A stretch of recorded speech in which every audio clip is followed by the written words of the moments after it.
Kemets to kumakumbu. Paano kaya nagkaroon ng kapangyarihan si Karyo at saan niya to nalaman?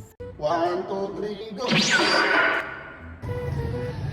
Nakakaingit si Karyo, mabuti siya may kapangyarihan. Dapat magkapangyarihan din ako. Oo nga pala, naalala ko sabi ni tatay meron siyang tinatagong maika dito sa teres.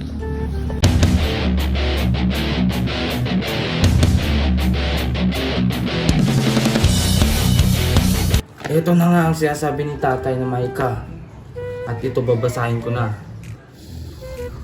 Bagsag, nagragtag, gaglag, magpag. Ito na nga. May kapangyarihan na ako at susubukan kong pagalawin niyang tabo.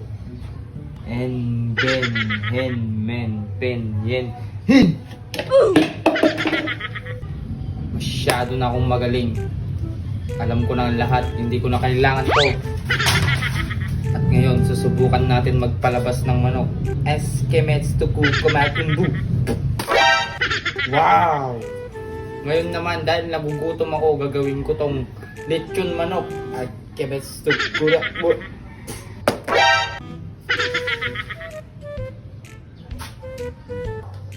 Ba't naging daing? Sabi ko lechon. Ba't naging daing yan? Tutong, kahit anong gawin mo, hindi mo alam yung kapangyarihan ko! Ganito, kapangyarihan Tutong, papakitaan kita, gagawa ako ng cake.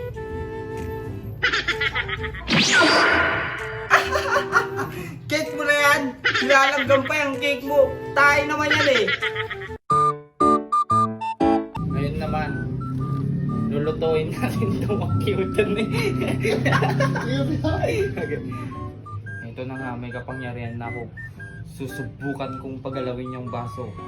Baso, tabo, Ay, gagawin mo.